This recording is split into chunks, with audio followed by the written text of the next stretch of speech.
Satnam and welcome. This is the meditation that we're going to work with for working with the inner child. So why work with the inner child? Well, think about it like this. So you're probably an adult right now if you're watching this, but there's parts of us that can actually get severed or disconnected from our whole being as we age. And especially at the younger parts of our lives, there could be a traumatic event where that part of yourself just decided no longer participate. Or there could have been a situation that that child or yourself when you were that age did not agree with and chose not to participate any longer. So you kind of, as you go along, start maybe losing parts of yourself, especially if you had like a tough childhood or a lot of things that were going on or grew up in a dysfunctional home. You have to drop pieces of yourself sometimes in order to survive. Especially if you're in a home of neglect, there's parts of you that require love. And in a neglectful home, you may have to sever that part off just to survive and be able to survive on your own. I hope that makes sense. But that can happen throughout our entire childhood. These little pieces kind of start falling off in order for survival. But they're still parts of yourself and you still need them to function as a whole being and have a collective, happy internal family.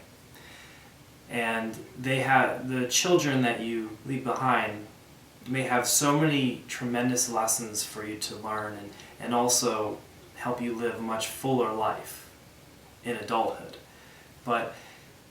So our inner child, the further we get away from them, the more you might start getting them to be calling towards you.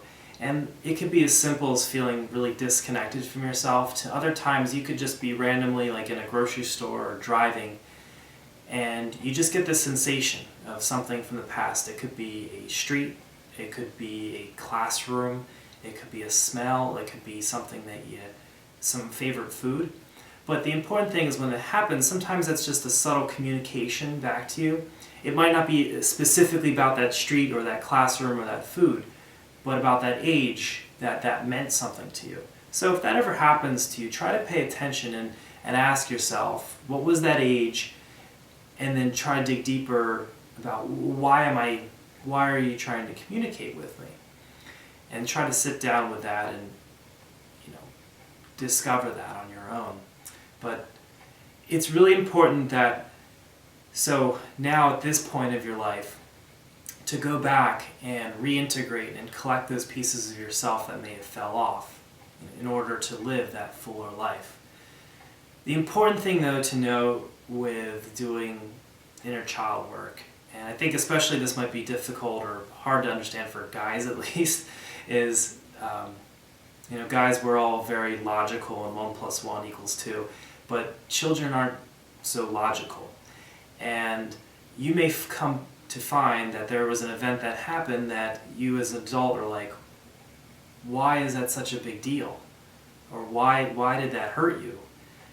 As an adult, sometimes these don't make logical sense, and they don't have to. Children are not logical, and there's nothing wrong with that.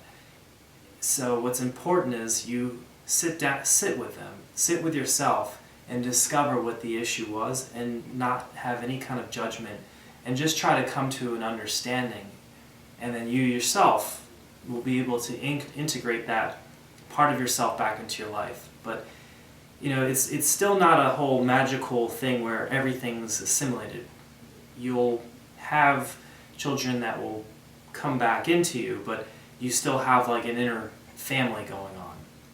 And even if you reintegrate this part of you that was 3 years old, what can happen is a situation that may come up that may threaten that 3-year-old, you may just all of a sudden feel that anger. And you have to stop what you're doing sometimes and pay attention to that part of yourself and listen, because your inner children have a lot of wisdom to give you. And sometimes as an adults, we're not always thinking about what's in our best interest. We're thinking about doing, and our children like to communicate to us like, hey, this doesn't feel right, or this isn't right, or this isn't in our best interest. So they actually have a lot more wisdom than we give them credit for. So the meditation that we're going to work with, this is the Hunsani meditation that Yogi Bhajan taught, or it's actually called Meditation on the White Swan. But this is a meditation that was said that actually Jesus mastered and early Christians practiced a lot in the beginning in caves there. But what you do is you take the hands like this, and it's right around the brow point, but you take just the thumbs, they're meeting here, and the rest of the hands are in a fist, and you squeeze the thumbs kind of so it looks like this. So it takes a little bit of effort to get into it, and the fingertips turn a little white here. And you're going to stare at this, and then you close your eyes and do long, deep breathing. And that was originally taught for 11 minutes. Yogi Bhajan said that you should start off maybe with 5-6 minutes and then work your way up to 11. For this demonstration, we're going to do it for 6 minutes. So this is a very sacred meditation and thought to be one of the most sacred meditations in the past. But Yogi Bhajan specifically said it brings about the experience of potential of many, many lives. I've practiced this before over a long period of time and found it especially helpful with reintegrating actually your inner children.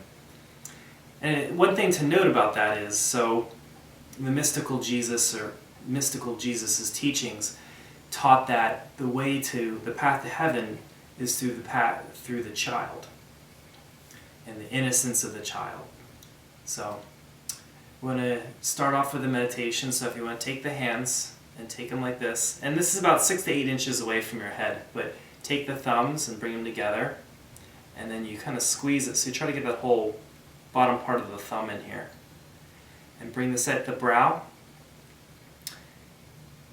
and stabilize here, stabilize your arms, and you also just want to make sure that you're not collapsing the armpit, that you're sticking out like this. And one thing to also note is the lungs. They have a lot to do with actually a lot of childhood grief. This is on an energetically speaking, childhood grief and traumatic memories. And it's actually the lung meridian. It runs through actually the thumb all the way up into the lungs. So this also does work with the lungs. You'll notice your lungs might feel a little bit more open after this, but enough talk and we'll just start here. So take the thumbs and you're pressing the pads together and stabilize the arms. Don't collapse the armpit. And you're just going to start closing your eyes just a little bit and staring at that thumbs. And then close your eyes and get an image of those thumbs. Your eyes are closed completely. Tuck in the chin.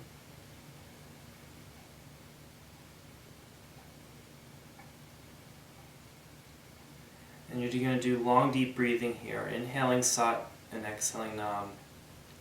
And we'll begin.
And inhale deeply. Squeeze and applying Mulban. Hold this breath in, squeeze. Hold this position, now exhale. Inhale deeply. Squeeze.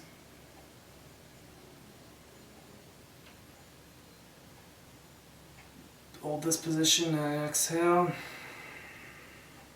One last time, inhale deeply.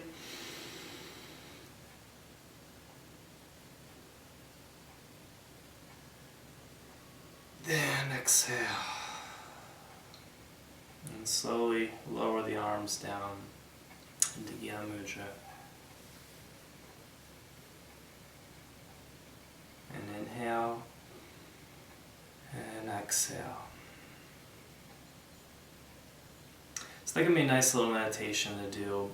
It's an active meditation in helping to recollect yourself. But I'd also highly recommend doing some subtle stuff too, and maybe just sitting and just doing silent meditation afterwards for another 10 minutes or so. It's also very helpful to do journaling and also some chanting with Sanatam's got a really good CD out. It's a children's CD, but can help with doing some visualization with inner children and doing chanting with them. But in all, I hope it all helps. Well, thanks for joining, and Sat Nam.